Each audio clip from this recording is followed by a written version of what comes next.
Hey, Anthony. Hey, How's it going? going all right. How about you? Everything's going good. We'll get started in a minute. We're just inviting everyone else to the live. Okay. But I'm glad you're doing good. Do you mind introducing yourself and just letting people know a little bit about yourself and where you're calling in from, all that good stuff? Sure. My name's Anthony. I'm a Cattell member. I'm also on New York State Parole, and I've been working on the Less is More campaign. Awesome, Anthony. Thank you. And we have Sammy back on, and Sammy is our host for today. And we're going to be doing this together, so I'm excited about it. I'm so excited to be here, and just let me know as soon as we have the thumbs up and we're ready to go. Sounds good, Sammy. Thank you. We're just missing one speaker right now, so give us 1 second while we get them on. Thank you for your patience.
Yeah, definitely bear with us. This whole Instagram live is tricky for most of us.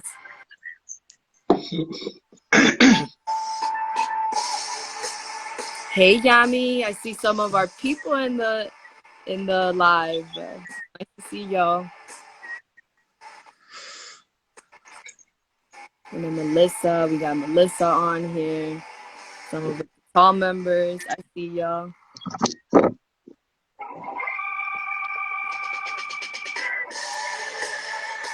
Okay, so we're gonna give it another minute, and then if we're still having some problems getting Audrey on, we'll move forward, and then we'll see if we can get her on.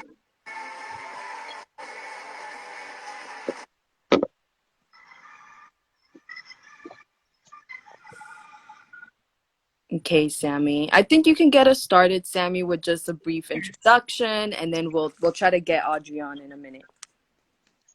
Okay, hello everybody. I'm so blessed and honored that you have decided to be with us today, and welcome, and I send our welcome from Cattell Center and Unchained and A Little Piece of Light.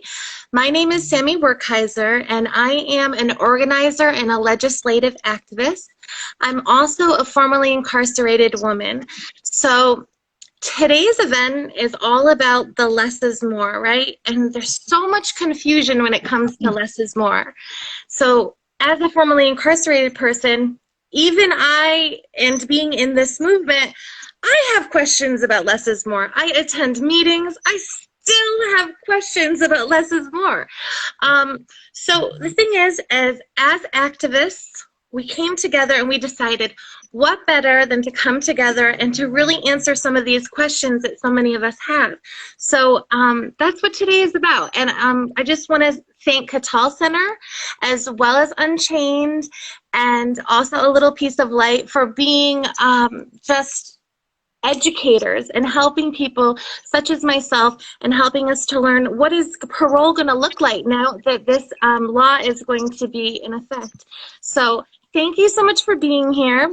Thank you, Melanie and Anthony. And I just want to say that let's take some time and learn about our lives, because this is affecting our lives. So let's learn. And thank you so much for having me. Thank you, Sammy, for that introduction, for getting us started with that. So we can just go around and introduce ourselves. So I'll start on my end, and I am Melanie. I am the senior community organizer with the Catal Center. I am based in New York City. I'm from Queens, and I grew up in Uptown Manhattan. So just giving y'all a little bit about myself. But I'll pass it over to you, Anthony, to just introduce yourself and Catal. Yes, my name's Anthony. I'm from Buffalo, New York. I'm on parole right now, and I'm a member for Catal. Oh, and we got Audrey on. I'm so glad. Hey, Audrey, you're here. That's all. I'm here. So we were just on the introduction. So we can pass it to you, Audrey, to just introduce yourself, a piece of light. Hi, yes, my name is Audrey. They call me AJ. I work here at a Little Piece of Light, housing coordinator, peer mentor advocate.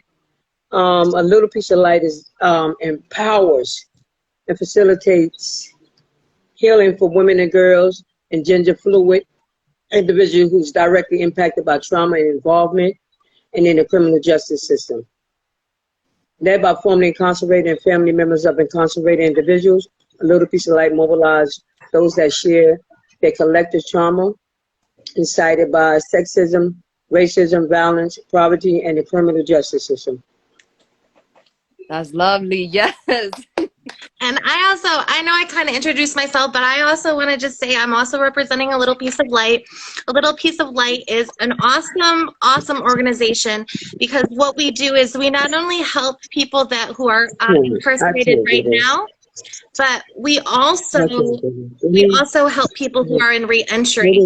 So that comes in a whole bunch of different ways. And just so you know, AJ, we hear you perfectly. I'm not much worrying about you hearing me. I'm multitasking, so it wasn't about you hearing me. So anyways, we just want to thank you so much for coming tonight. And so I think I'm going to pass it to you, Melanie, to go ahead and get started with our questions. Yeah, and I did want to kind of offer the space to kind of talk a little bit about Catal as well.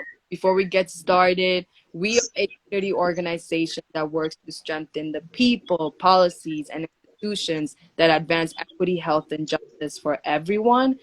We do work both in New York State and in Connecticut, and we have three big interrelated goals. The first one is building the leadership and organizing capacity of neighborhood residents, as well as organizing advocacy community groups to effectively drive and shape change, right? And then the second one, ending mass criminalization, incarceration, and the war on drugs, and evidence-based solutions to promote equity, health, and justice, right? And so that's just a little bit about what we do. The one goal that I hold really close to my heart is the building the leadership and organizing capacity of everyone, right? Because that's like what has shown truth with less is more. That's what has shown like our big campaign wins with other criminal justice reform legislation. Like you cannot win without community. And it's also really a great moment to see one of our members, Anthony, be in this space, like be able to like talk about these issues and drive people to action. So definitely wanted to bring that into the space. And I also wanted to uplift Unchained. Unchained will be joining shortly.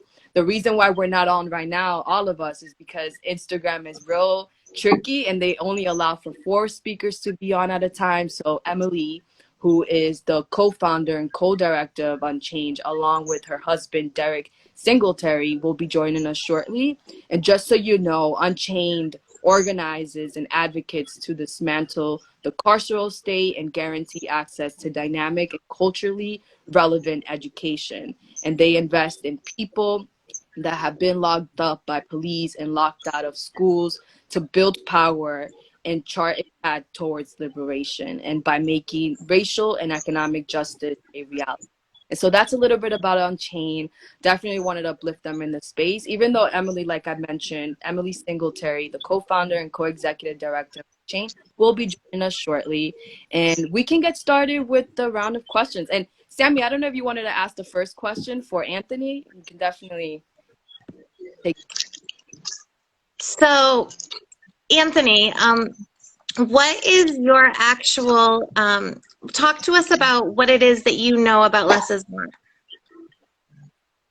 Well, I got involved with Less is More in about 2018 when I was upstate, and I was looking through the bill, and I've been following it. And then when I got out, I contacted Cattell, became a member, and learned how to just meet with my elected officials and explain why this is a good law.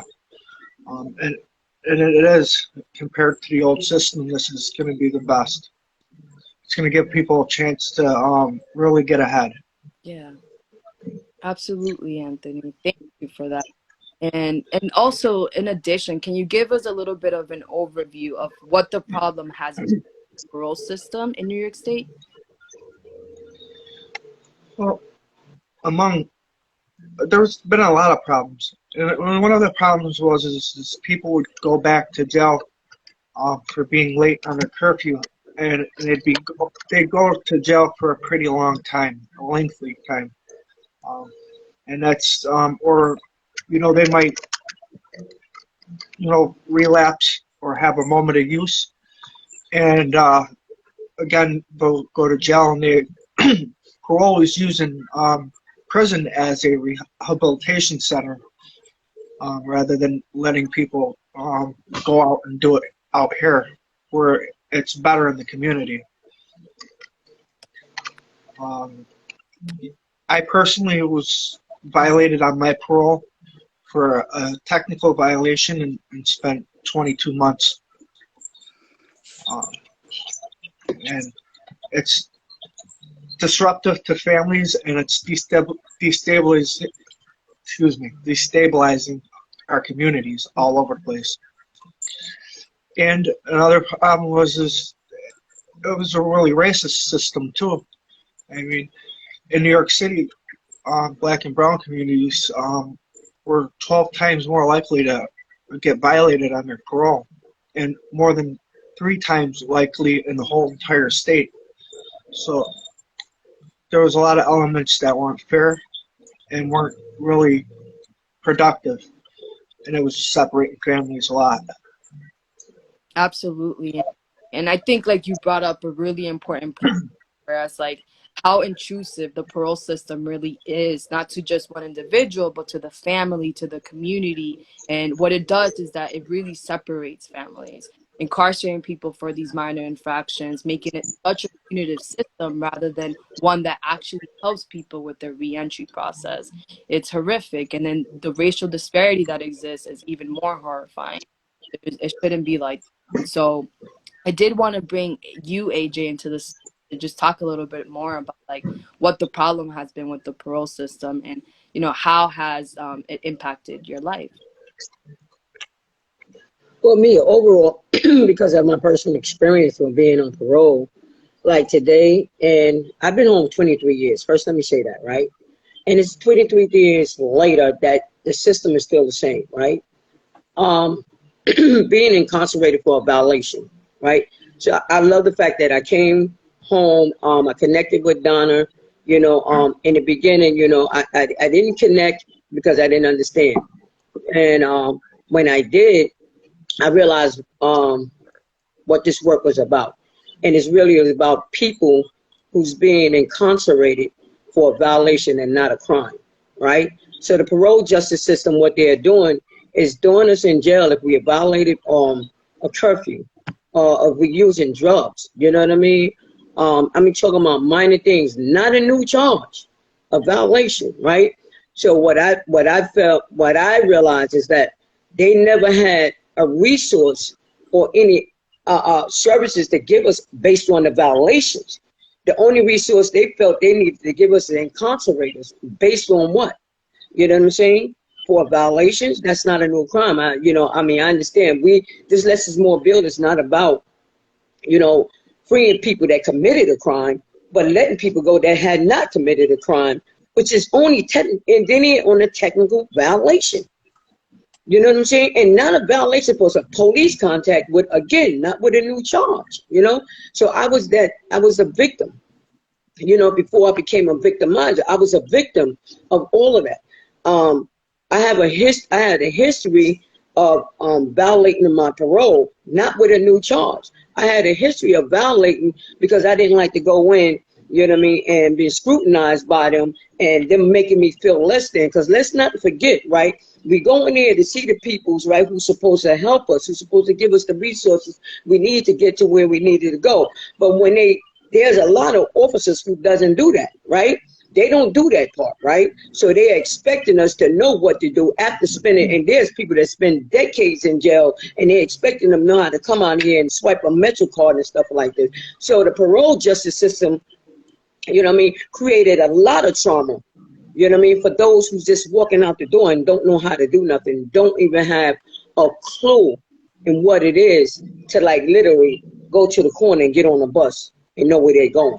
So it had impacted me tremendously, right?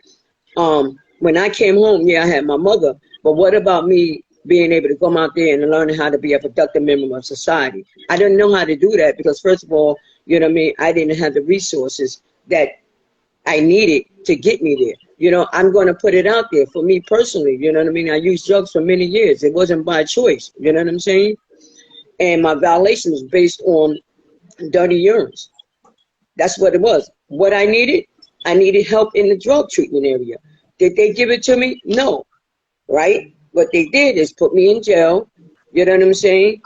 I don't care for 30, 60 days. I shouldn't have been there waiting for a hearing just to see what you were going to do with me because I use drugs. Are you serious right now? This is the problem with the system, the criminal justice system now, right? And that's why it's called criminal. I'm not a criminal when I violate. I'm a parole violator. It's a big difference. So when we're going to dissect the difference, let's dissect the difference, Mayor. You know, I didn't create a new charge, so I'm not criminally being convicted of anything, but y'all making it seem like I'm criminally convicted in something, and I'm not. So it's on paper, it said parole violation. So if we're going to do black and white, let's stay there. Let's stay on parole violation. What are the consequences behind the parole violation? So today, I just feel like now we need to get together collectively, right, and get a clear understanding of why we want this less is more bill passed. First of all, let's not tell lies about the less is more bill, right? Because if you don't know, just ask, because we'll help you understand, right? And I want the word, because this is live, I want everybody to know, we are not here advocating for you to release people that are or have committed a crime. That's not what we're doing here. Because I believe anybody that committed crimes should do the time. What we're saying is those who have not committed a crime, right? Who's behind the bars now, right? In Rikers Island now, has not even had a hearing. Yeah. Some of them haven't even seen a court date. Yeah. You know what I mean? They've been charged but not convicted. You understand what I'm saying? And they're still in jail. They have yet to even see a judge. But yet and still, you want to come here and talk about a violation and criminalize us? And for what? You know what I mean? So it impacted me tremendously. You know, this last time in parole, right? I chose to do something different, right? Because what I chose to do is not used, right? But me not using didn't mean I got the service that I needed, right? I literally had to really run out here and search and look for some help, right? And I looked for help from people that were just like me, right? Who's been out here long enough, who know, and Qatar, I'm going to unchain, right? Who's been here. You know, there's a numerous organizations that's been out here. There's a lot of services, but the problem is they don't even give us the information we need in order to keep us out here. So I believe the criminal justice system, what they do is want to keep us limited, you know what I mean? And keep us in this box where we don't even have an opportunity to be able to live like other people do. They don't want us to live like other people do. And I just feel like the criminal justice system want to just, like I said, they will just want to keep us believing that's just what we are, but we are not. So I'm glad y'all in here listening to this live. I'm here to tell my story about this criminal justice system because let me tell you, we have to come together collectively to make change. Absolutely. I And love can what I you have just to say. I love what you have to say. And I when I'm listening to you, the thing that's coming to my brain is just that, you know, the system, they believe that more is more. And the great thing about less is more is that we know that less is more. We should be treated as rehabilitated people and be able to rebuild our lives. So I know that Emily is going to be coming on, so I'm going to pop off if that's okay. So you can have her. Good, Sammy. And I did want to uplift some of the comments in the chat, like from RJ Canela. She mentioned like the parole system, they don't want to help us rehabilitate. That I did want to bring Anthony into this, speak a little bit about Anthony. You've been a real like voice around like what rehabilitation really looks like. Parole system. There isn't. well, the prison is pretty traumatizing to a person. It's a hard place to be in for a lot of people.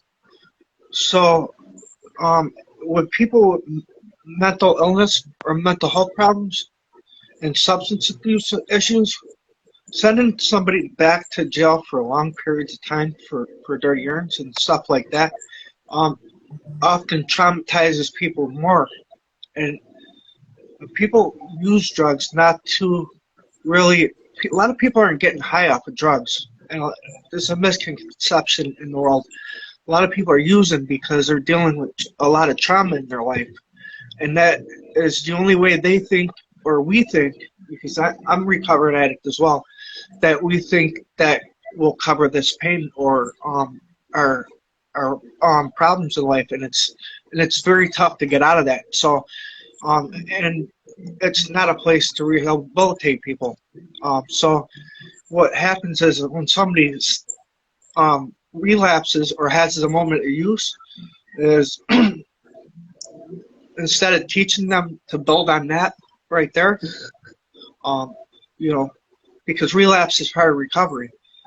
Unfortunately, it's an unfortunate part. Um, and so instead of leaving that person out of jail and teaching them, hey, well, that may have been a wrong street to go down, and then because these, it's not, they're not breaking the law getting using, and it's like, so they send them back to jail. So it's not, we're not learning anything. And Our addiction just So, that's right, Anthony. I wanted to uplift Melissa's comment here because what's that? we're just gonna tap into it so you can act to it. But Melissa put here, and while people are waiting in jail to see a judge, they lose everything. They lose their job, they lose their housing, their medical and social service, family and friends. And so that's how intrusive this system is, and that's what people really need to take away from it. We started off that conversation at the beginning. It does not just impact one person, but it impacts The family. and before we kind of go into just like talking about less is more, I did want to open up the space for you, AJ and Anthony, to just like share anything, any last words that you wanted to share in regards to this matter. I just want to add one more thing. Yeah. Some of these violations, they never When you want to said put us me, close to or home. They often put us 2 to 3 to 8 hours away from home, and that's even more destabilizing because in somebody's recovery, the family ties is the that's what gets people recovered is their families and stuff like that. Absolutely, Anthony. Thank you for that. And AJ, were you gonna add something to it? no, I thought you said my name. Oh, That I wanted. for the both of you. I just wanted to pull you both into this conversation before we go into the next part of the. Yeah, I just want to piggyback off what Anthony was saying, like and it's like that trauma impacted is long before we become adults, you know. I'm gonna tell you, like for me, you know, I use drugs from pain, you know. I came from a family of dysfunction, you know. It was a dysfunctional home, you know. I was molested at the age of 8, um, um, actually 6. And I didn't say nothing until last year, 52 years later. So, when we were kids, we carried so much. And when we come in, you know what I'm saying? Because again, no resources, no help, you know, it's like, this is why it's so important that we work together collectively. And I'm talking, with Governor Hochul and Eric Adams, like to get these services for people that's needed. Like all of the crime that's happening around us is a lot of mental health and drug using people who are homeless is directly impacted. Like, so that's where I'm at, with it. That's my comment, my last comment with that. We just need resources. You're absolutely right, AJ. Thank you so much for that. I think that was a powerful piece there. And now I guess we can kind of transition into the second part of the live, which is just go a little bit more, into what less is more does. A couple of like our frequently asked questions, all that stuff. So I do want to give some space to introduce herself. I know I gave some introduction at the beginning, but I do want you to have space, Emily. Thanks, Melanie, and you did a great job with it. I'm Emily Napier Singletary. I'm the co-founder and co-executive director of Unchained. We are based in Syracuse because Anthony knows out in Buffalo, this is not just a New York City issue. This is an upstate New York issue also. So it's always important to us to make sure that upstate New York isn't left behind in all of these criminal legal system reform conversations. So we are co-led by my husband, Derek Singletary, as Melanie said. Derek is locked up right now in state prison. He's finishing out the last 5 years of a 20-year bid. He's been on parole in the past. We work with a lot of folks here in Syracuse and the surrounding areas who are on parole, are very proud that less is more is a law that was written and advocated for by people who know just how messed up that system is, and know what needed to be done to change it. And so we're super grateful to be working on with Catal and with A Little Piece of Light and representing upstate New York in the struggle. Thank you, Emily, for that. Appreciate it. And so I guess we can get started with the questions. The first one is just like, can you catch up the audience in terms of like where we are with less is more right now and give that kind of background? Sure. So for folks who don't know, less is more was passed by the New York State Legislature last June. And then on September 17th, it was signed into law by Governor Hochul. But we're coming up on a really important date because March 1st, next week, a week from today, is when most of the new law will actually take effect. So even though the governor signed it back in September and it became law then, most of it was not actually in effect then. But the bulk of it will go into effect a week from today. So we're on the verge of really starting to see the impact of it around the state. That's great. Thank you. Thank you so much, Emily. And I know that, there's been some parts of the bill that have gotten implemented. Can you just talk a little bit about those and what they were? Yeah. So when Governor Hochul signed the bill in September, immediately the provision that restricts the use of incarceration as a sanction for technical violations went into effect. And so that means that September 17th, there's a whole list of technical violations, curfew, positive drug test, missing an appointment with a parole officer that people could not apply for anymore. And then there's another list of technical violations that under less more people can still be locked up for, but never for more than 30 days. And, you know, you heard Anthony say earlier, I believe, you know, people were going back for wild amounts of time on technicals, a year, 2 years at a time. That stops under less is more. People will never do more than 30 days on a technical violation, and that went into effect immediately. So we saw pretty much right after the bill went into effect, people getting released from jails around the state. People walked out of Rikers Island that day as a result of the bill getting signed, and then in other areas of the state, you know, in the couple that followed, we saw a lot of people get released. And altogether, 843 people were released from local jails around the state since 17, as a result of less is more. And an additional 573 were released from the state prisons as a result of less is more. So we're already seeing major impact.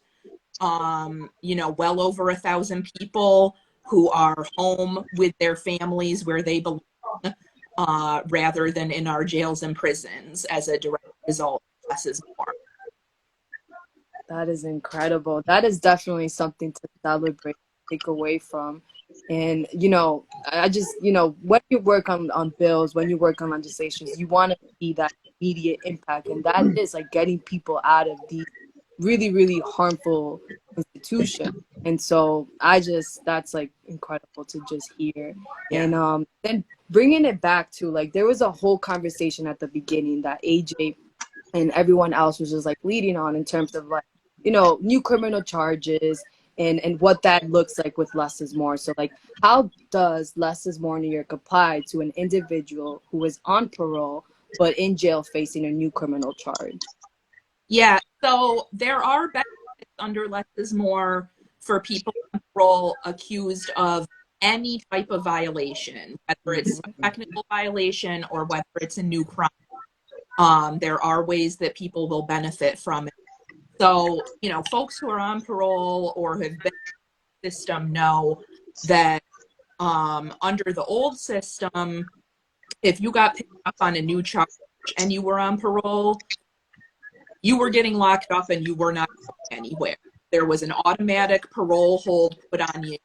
And even if it was a minor misdemeanor, even if the judge released you on your cognizance on the charge, even if the judge set bail on the charge and you were not getting out of jail because parole put that hold on you to you in the jail.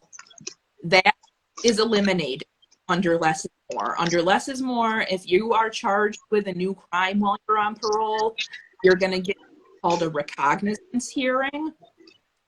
And that's going to function really similar to a bail hearing. The judge is going to decide if you can be released while your hearings are pending or if you need to be detained. And the important piece of this is that if the judge releases you on your own recognizance on the criminal charges, or if you pay your bail on the new charges, parole cannot hold you in the jail on the parole violation alone. So if you bail out on the new charge, you get out of jail on the parole violation as well while your court dates are pending, while the hearings. It doesn't mean that you can't be at the jail as a punishment, as a sentence on that, but you will have the same due process rights that everyone else has under the law, and you won't be treated as though you're already guilty just because you're on parole. Absolutely. Absolutely. And just to piggyback off that, like how else, what are some other ways that less is more helps people on parole who are charged? So there's also a provision under less is more that allows people who are convicted of new crimes while they're on parole to appeal the parole violation that results from that. So the way it works is, you know, even if you're not sentenced by the judge on the criminal charges to incarceration, parole could still send you back to prison on the parole violation because you had a new conviction, right? In the past, there was no way to appeal that. You were stuck with whatever parole gave you on the violation. But under less is more, there's a new mechanism where people can appeal the violation. And so they can appeal the fact that the violation was sustained, and they can also appeal the amount of time that they get on the violation. So that's a new procedure under less is more. That's really great. Thank you, Emily, for kind of walking us through that. I think it's really, really important. And there is another provision on less is more, which is like called the earned time credits. And could you tell people how that works? What is the 30 for 30 and all Yeah. that?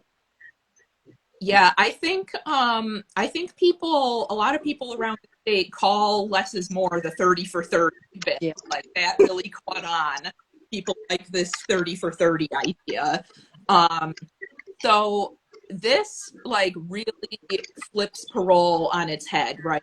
Because up until less is more got passed, parole was really punishment oriented, right? You had the threat of going back to jail constantly hanging over your head as you were trying to reintegrate and trying to rebuild your life. The 30 for 30, the earned time credits, really shift it to a more incentive-based system. So now instead of being up, people can be rewarded doing well. So the 30 for 30 is an incentive where for every 30 days that somebody goes without a sustained violation, they earn 30 days off of their supervision period. So if you have no violations while you're on parole, you can cut your parole time in half. And this applies to parole and to post-release supervision. And it applies to everyone on parole except, unfortunately, for people serving life sentences. Fortunately, the legislature was not going for that, but it does apply to everyone else on parole. People can essentially cut their time in half if they remain violation free. So that's a powerful incentive. You know, I think I speak for everyone on parole when I say what people on parole want is to get off parole and move on with their lives. So less is more gets everyone. Yep, that's right. That's right. And with that, like I know a lot of people that I've spoken to when it comes to like less is more and 30 for 30, the thing that's on their mind is when are people going to start receiving this earned time retroactive? And so Yeah. So there's an active component to it. So people who are on parole right now, you know, or at the time that this provision takes effect, will be eligible for up to 2 years of retroactive credits. So if you've already been in the street on parole for 2 years when this takes effect and you have no violations, you will receive 2 years of credits. That's the maximum that you can receive retroactively. And then, you know, going forward, it will be the 30 for 30. This does not take effect until September of this year. The law allows time for parole to calculate the retroactive credits and all of that.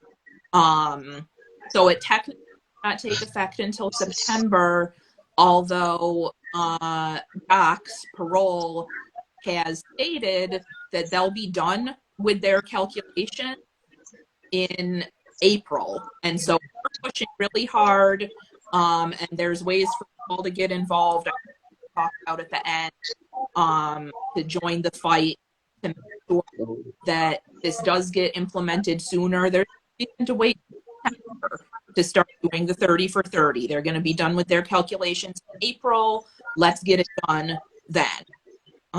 So that's the timeline for that, but we need everybody's help to speed it up. That's right. Like, there is absolutely no time to waste when people's lives are at stake. And like Billy mentioned, we do have an online action tool on our campaign website. We'll put the link in the chat, but it definitely pushes and demands that the governor implement less is more ahead of its effective date fully. And so that's definitely the fight that we're in right now. And if you can also just visit our campaign website by going to www.lessismoreny.org, and so you can get connected there. Definitely tune in. But another question that I wanted to ask you, Emily, how does less is more help people that are on life parole? Okay, great question. So, I just mentioned that the 30 for 30 piece does not, unfortunately, apply to people on life parole, but every other piece of the bill does apply to people on life parole. So, people on life parole cannot get sent back for the list of technical violations that aren't eligible for incarceration anymore. People on life parole will never 30 days on the other technical violations that are still eligible for incarceration. People on life parole will get cognizant hearings that we talked about if they're unfortunately charged with a new crime while they're on parole. All of the new restrictions on incarceration for technical violations, all of the new process protections, the appeal process, all of that applies to people on life parole. Mm-hmm. Exactly. Thank you. We had that question in the chat, so we definitely wanted to clarify that piece for everyone watching live. Another thing, Emily, so going back to the 30 for 30. So if someone is found to be in violation of the terms of their parole supervision after accruing a certain amount of good time credits, do they lose that time? No. So yeah, this is important. Once you earn your credits, they cannot be taken away from you. Mm-hmm. So if you've earned a certain number of credits already and then you have a violation, unfortunately, they can only withhold the credit for that 30-day period from that violation. They can't go back and take credits that you've already earned away from you.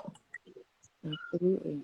Thank you. And every 6 months, parole has to provide you with something in writing stating how many credits you earned and updating your max date to get off of parole based on the credits that you've earned. Mm-hmm. Thank you so much for that. And I do want to open the space for folks in the chat to ask any questions they might have. Like, if there was something that we didn't cover, this is the moment to do it. So please put in your questions and we'll get to them. But I think it's just, I wanted to say, I think it's good to point out, this is good for everybody all around, not only for the families and the parolee or the incarcerated people, but this saves the state over $680 million a year. And it gets people off of parole that are doing good. It gets them off of parole quicker, and it alleviates the problems and that parole has with taking care of people as they come, rather than just a number. mm-hmm. Absolutely. Super important point, Anthony. Yeah, we hadn't talked about the financial impact of it, and it's huge. You heard Anthony say $680 million every year. That's what New York State and its counties spent locking people up for things that are not even crime, technical parole violations. Mm-hmm. So imagine what we can do in our community, our state. Yeah. We don't have to spend $680 million every year locking people up for nothing. The possibilities are endless. And it really reminded me of what you were saying, AJ, at the beginning about like all those services that could be provided. And that money could be reinvested there, but instead it's being wasted on harming our communities. So that's a big one. Yeah. There's a question in the chat from J.A. Perez, and it says, in New York, life parole, people that are on life parole are eligible to be off parole after 3 years. Does this act apply to the 3 years? So yeah, less is more doesn't do any change the mechanisms that are already in place for people on life parole to get early discharge from parole. So all of those mechanisms, you know, the difference between them is less is more is mandatory. The earned time credits are mandatory. If you go 30 days without a violation, you will get 30-day credit. Unfortunately, the other mechanisms that are available to life are discretionary. And so that's where some work still needs to be done, because parole has complete discretion around whether to let people off. So there's definitely room to do more work around. Sure. Mm-hmm. But Did we talk about the courtrooms yet? Sorry. Did we mention anything about the courtrooms yet? Or how the courts will be set up rather than being closed in? It's going to be open to the public. Mm-hmm. So you're, you know, it allows family members to come be noticed, and it's no more closing the door and giving somebody an unreasonable amount of time and keep it secret. So this allows the community to have more transparency as far as that goes as well. Absolutely, because Anthony, where were the hearings held before Less is More? A lot of the hearings were happening in the jails themselves, away from the public. And nobody can get into a jail to even testify for somebody, you know, offer up evidence like that. And that's how our court system works, is we can have people come in and speak on our behalf. Mm-hmm. Definitely. Thank you, Anthony, so much for bringing that into the space. And we did have some folks who tuned in a little bit later, so there's some questions on implementation. It's gonna be like the last question we take up. So, Emily, can you just walk everyone through, like, when do the provisions of Less is More go into effect? What does March 1st mean? I think that'll be helpful for folks. Yeah. So, there's only two things that don't go into effect on March 1st. One is recalculating time assessments for people who were already locked up on violations when the bill got signed into law in September. Technically, Docs has until July to recalculate those and release people, but they have already, because Governor Hochul directed them to, they have already done most of those recalculations and released 573 people from state prison. We're working to make sure, we think there are some people who got missed, and so we're working to make sure that nobody is falling through the cracks with that, but that actually got sped up quite a bit because they had until July to do that. And then the other piece that doesn't take effect on March 1st is the 30 for 30. And like I said earlier, they technically have until September to calculate and award the retroactive earned time credit, the 30 for 30 going forward. But Docs has stated that they will be done with their calculations in April. So we are pushing for that to get moved up as well. Other than those two things, time assessments and the 30 for 30, everything else will be in effect a week from today, March 1st. All right, that sounds good. So it's right around the corner.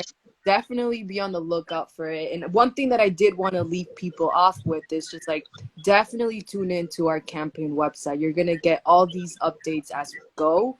And so, like I mentioned earlier, it's www.lessismoreny. You can sign up to our newsletters. You'll get updates on like where we are with the bill. We also hold these campaign update calls on Less is More, which is hosted by the executive team, which you just met here on this call, is Unchained, A Little Piece of Light, and Katal. And so the next one is coming up in March. It'll be after the March 1st implementation. So it's going to be a good one to tune in. So if you have the time, do come to it.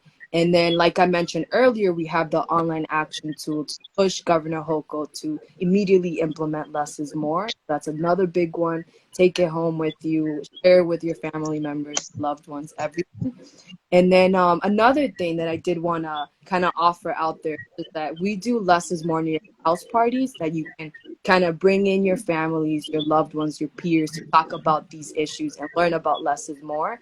So if you're interested in hosting it, definitely reach out to us. We'll put my email and AJ's email so you can definitely in the chat so you can reach out to us. And I'll say it right now. So mine is melanie@catalcenter.org. Then we have aj@alittlepieceoflight.org. So definitely reach out to us. We welcome everyone to question. If you're interested in doing that house party, we're there. And AJ put their email in the chat, so that's great. Thank you, AJ. And I'm gonna pass it to you, AJ, to just bring us home. Okay, we just want to we would just like to thank everyone who tuned in to come and just hear what we have to say, get the information that you guys was looking for. You know, like Melanie said, if you reach out to us individually, separately after this, we can give you more information. We also lessismorenewyork.com as well. You can get more updated information. Again, thank you for coming out and Thank you, listening. everyone. Have a good night. Take care. Yep. Have a good night. Bye.